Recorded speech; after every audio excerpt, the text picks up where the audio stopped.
What is up, Patriots? This is O'Connor's Quick Strike, and I'm John O'Connor. 3 stories the mainstream media won't cover or will completely twist beyond recognition, delivered in roughly 15 minutes. No fluff, no BS, no filler. Just the unvarnished truth peppered with my take on what's really going on. We do this every Monday, Wednesday, and Friday. If you haven't already, go ahead and just lightly tap that like, subscribe, and or follow button. Every single one of your gentle taps helps get out our message. As I mentioned on Monday, based on your feedback, I'm cutting the chit-chat and diving straight in. I'm still testing out this approach, so make sure to message me on X at O'Connor Podcast or at o'connorsquickstrike.com and let me know what you think. Today is Wednesday, October 29th. And folks, today's episode is going to make your blood boil, because we're going to talk about something that I honestly thought, naively I'll admit, might change after Charlie Kirk's assassination. I thought maybe, just maybe, the left would pump the brakes on the insane rhetoric. Maybe they'd realize that when you spend years calling your political opponents Nazis, fascists, and threats to democracy, eventually someone's going to take you seriously and act on it. Well, I was wrong. Pretty much dead wrong. Because this past Monday, just 2 days ago, nearly 7 weeks after Charlie Kirk was murdered by someone who'd been radicalized to the left, Democrat Senator Dick Durbin stood on the Senate floor and compared ICE agents to Japanese internment camps. And on the same day, former Biden press secretary Karine Jean-Pierre gave the most disastrous interview in political history, proving the left is not just dangerous, they're dangerously incompetent. The pattern is crystal clear, and it's sort of terrifying. The left has not slowed down, they have not learned, and they may have finally gone too far. Let's get into it. 3. All right. This first story happened this past Monday during a Senate subcommittee hearing on immigration enforcement. Democrat Senator Dick Durbin of Illinois, who, thank God, is retiring in 2026 and won't torture us anymore, stood on the Senate floor and said this, and I quote, "There was only one parallel in history that I can think of that has occurred in my lifetime, and that, of course, would be the internment camps of 120,000 Japanese Americans during World War II. He was talking about ICE, Immigration and Customs Enforcement, federal law enforcement officers who are enforcing laws that were passed by Congress, laws that existed under Obama, under Biden, under every administration, and Durbin just compared them to one of the darkest chapters in American history. Now, let's break down why this is so phenomenally offensive and stupid on so many levels. First, the internment camps. You know who created those. Franklin D. Roosevelt, a Democrat. Executive Order 9066, signed in 1942. So, Durbin is reaching back to his own party's shameful history to attack law enforcement officers doing their jobs. That's rich. Second, let's talk about what actually happened in those camps. Japanese Americans, United States citizens, were rounded up based solely on their race and ancestry, stripped of their property, their businesses, their homes, and imprisoned behind barbed wire with armed guards for years. They were American citizens who committed no crime, held without trial, without due process, without any legal basis whatsoever. Now, let's talk about what ICE actually does. They arrest people who entered this country illegally. They deport people who violated our immigration laws. They target criminal aliens, people with records, people who've committed crimes on top of illegal entry. They're not just rounding up Americans based on race. They're enforcing the laws that Congress passed. The comparison isn't just offensive, it's an obscene lie. But here's what makes this even worse. This happened nearly 7 weeks after Charlie Kirk was assassinated. 7 weeks after a 22-year-old who'd been radicalized to the left shot and killed one of the most prominent conservative voices in America. 7 weeks after we all sat there horrified, watching that video spread across social media. And I genuinely thought that maybe this would be a wake-up call. Maybe the Democrats would realize that when you spend years dehumanizing your political opponents, calling them Nazis, calling them fascists, comparing them to the worst atrocities in a human history, eventually some unhinged person takes you literally and acts on it. But no. Here's Dick Durbin, less than 2 months after Charlie Kirk's murder, comparing ICE agents to Japanese internment camps. Oh, and by the way, this isn't Durbin's first rodeo with this kind of rhetoric. 20 years ago, in 2005, Durbin compared officials at Guantanamo Bay to Nazis. He was forced to apologize, with his voice quaking and tears welling in his eyes, according to NBC News at the time. He said his remarks had crossed the line. Well, Dick, you crossed it again. Except this time, you did it 7 weeks after someone actually got killed because of rhetoric exactly like yours. And the mainstream media? Crickets. I mean, Breitbart covered it. The Gateway Pundit covered it. Conservative outlets are all over it. But CNN, MSNBC, ABC, CBS, anyone? The networks? They're burying the story because it doesn't fit their narrative that conservatives are the violent ones. Here's the thing that really gets me. ICE existed under Obama. It existed under Biden. These laws were passed by Democrats and Republicans alike. When Obama deported over 3 million people during his presidency, more than any president before him, where was Durbin then? Where were the comparisons to Japanese internment camps? They only bring out the rhetoric when Republicans are enforcing the exact same laws they supported when their guy was in office. It's pure political theater, except it's not theater anymore when people are getting killed. Dick Durbin just told every unhinged leftist in America that ICE agents are no different than the people who imprisoned Japanese Americans during World War II. He just painted a target on the backs of thousands of federal law enforcement officers who are doing their jobs. And 7 weeks after Charlie Kirk's assassination, the left has learned absolutely nothing. 2. Story number 2. On Monday, the same day Durbin was comparing ICE to internment camps, former Biden press secretary Karine Jean-Pierre gave what multiple journalists are calling the most disastrous interview in modern political history. She sat down with the New Yorker's Isaac Chotiner to promote her new book, Independent, A Look Inside a Broken White House, Outside the Party Lines. The book claims she left the Democrat Party because they betrayed Joe Biden by forcing him out of the 2024 race. And folks, this interview was such a train wreck that even liberal journalists are piling on.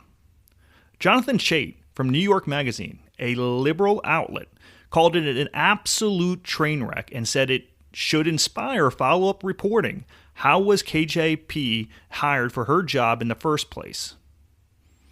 Let that sink in. A liberal journalist at a liberal magazine is openly questioning how this woman ever got the job as White House press secretary. Same thing I've been wondering forever. The interview is painful to read. At one point, Chotiner literally says to her, "I'm not sure what you're saying." Multiple times throughout the interview, he has to stop her and ask for clarification because her answers are so incoherent.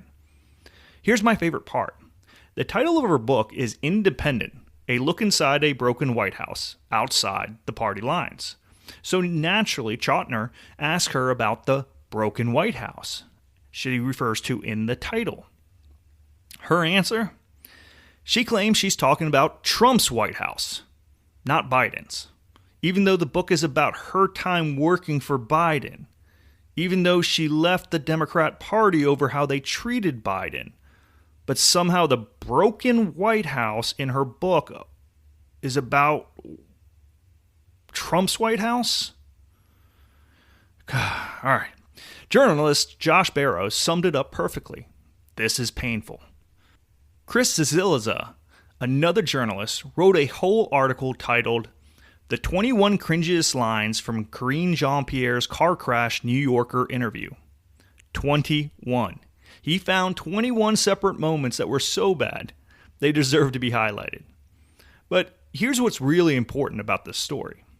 Throughout the entire interview, Jean-Pierre keeps bringing up that she's a black woman who is part of the LGBTQ community over and over and over again. It was nauseating. Every answer somehow circles back to her identity. Megyn Kelly, who's been all over this story on her show, asked the perfect question. Has she done even one interview where she didn't mention she is black? The answer is, from everything I can find, no. Because that's all she has. She wasn't hired because she was qualified. She wasn't hired because she was competent. She was hired because she checked the right boxes. She was the first black gay woman to be White House press secretary. And for 3 years, we all watched her stumble through press briefing after press briefing, reading from that damn binder, unable to answer basic questions, constantly referring reporters to other departments. I mean, our nickname for her was Binder. Matt Taibbi called her book incoherent. The Washington Post reviewer wrote that it's emblematic of the Democrats' total aesthetic and intellectual driftlessness. Even the New Yorker interviewer couldn't hide his frustration. Megyn Kelly did a dramatic reenactment of the interview on her show, and it's comedy gold. She pointed out that Chotiner just kept asking the most basic questions. What does that mean? I still don't understand. Could you please explain? That's all it took to completely expose how unqualified she was. Just basic follow-up questions. And here's why this matters beyond just mocking an incompetent former press secretary. This is what happens when you prioritize identity over competence.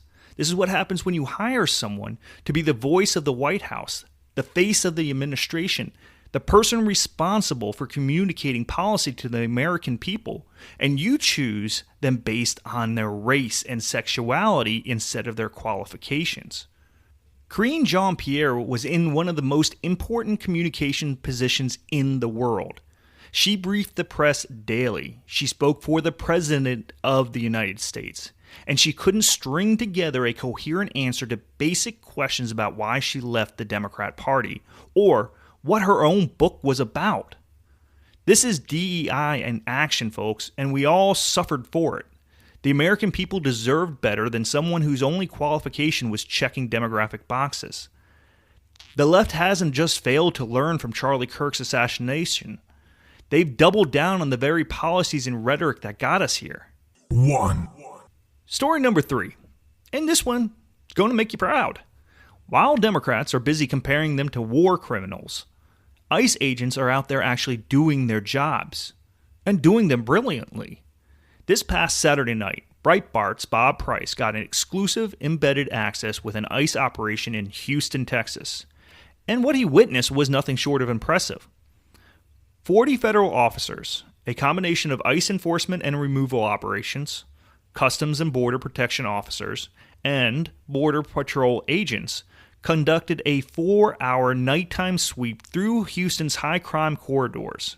In torrential rain, these men and women were out there in downpour, doing a job that Democrats just compared to Japanese internment camps. And in those 4 hours, they arrested approximately 25 illegal aliens, many with criminal records. Let me tell you about the technology they're using, because this is what fascinated me. ICE has developed a new data-driven targeting system called Elite that allows them to identify criminal hotspots with incredible precision. In just a 1-mile radius in northeast Houston, this system identified about 800 potential criminal alien targets. The software shows them high crime areas with high population density. Then they can drill down by country of origin, type of criminality, severity of crimes, everything from aggravated felons to sexual predators. Larry Adams, acting deputy director of the Houston ICE field office, explained it perfectly. Instead of sending 2 or 3 teams across the area, we're overrunning these locations. And it's working. In the 2 days before this nighttime operation, ERO, stands for Enforcement and Removal Operations, of the Houston teams arrested about 200 criminal aliens in the Colony Ridge community northeast of Houston. They also seized a large quantity of illicit drugs. Now, let me tell you what they encountered during the Saturday night operation. The first stop was in southeast Houston. They found 2 illegal alien males. The driver and passenger were both allegedly intoxicated. Officers saw the passenger with a 6-pack of beer. Both men resisted arrest and then had to be forcibly detained. Later in the night, despite the torrential downpour, officers took another drunk driver, an illegal alien, off the streets of Houston. These are the operations good old Dick Durbin compared to Japanese internment camps. These are the men and women he just painted a target on. And by the way, one ICE official who recently returned from a temporary deployment to Chicago told Breitbart they'd observed a massive upswing in the number of illegal aliens who violently resist arrest. You know why? They blamed the rhetoric from elected officials depicting ICE officers and agents as Gestapo, Nazis, kidnappers, and other dehumanizing labels. Think about that. Dick Durbin's rhetoric on Monday isn't just offensive. It's making these officers' jobs more dangerous. When you tell people that ICE agents are equivalent to those who imprison Japanese Americans, you're encouraging violent resistance. But despite all this, these officers showed up. They volunteered for this operation. Field Office Director Brett Bradford told Breitbart, and I quote, "These men and women all volunteered to work this new nighttime operation. They were out on the streets of Houston early Saturday morning to work their regular shift and then volunteered to come back out that night for this pilot op." Let that sink in. They worked their regular shift Saturday morning, then came back out Saturday night in torrential downpour to hunt criminal aliens. That is some dedication. And Adams, the acting deputy director, revealed something beautiful. His own wife is a naturalized Mexican national. Many of these officers have gone through the immigration process with their spouses. They understand it. They respect it. They know what it takes to become a citizen. These are empathetic professionals who understand the immigration process, Adams said. These aren't Nazis. These aren't the people who ran Japanese internment camps. These are federal law enforcement officers doing their jobs, following the laws that Congress passed, making our community safer. ICE told Breitbart they want to expand partnerships with local law enforcement. Harris County, Houston Police, other task force partners. We can be a force multiplier to these local and state agencies, Adams said. We can provide additional manpower to target high crime areas while they do their thing. We can do ours, and everyone goes home safely. The operation ended at about 1 a.m. Sunday morning. About 9 hours later, these teams reassembled and went back out on the streets. On Monday, they were back out again. On Tuesday, back out again. These are the people Dick Durbin just compared to war criminals. Well, that's our quick strike for today. 7 weeks after Charlie Kirk was assassinated, Dick Durbin compared ICE agents to Japanese internment camps. Karine Jean-Pierre proved she was hired to check boxes, not for competence. And while Democrats spewed dangerous rhetoric, ICE agents were out in the rain protecting Americans. The left learned nothing. They've only doubled down. This is what we do. Stories that matter, analysis the media won't provide, and a conservative perspective cutting through the noise. If you're new here, make sure to gently tap that like and subscribe. We're here Monday, Wednesday, and Friday with stories you need to know. Share this with someone who needs to hear it. And hey, quick reminder. You can reach me on X at O'Connor Podcast or at o'connorsquickstrike.com. I want to hear what you think about this new format. This is John O'Connor, and I'll see you Friday for another Quick Strike. Until then, stay informed, stay vigilant, and don't let them tell you what to think.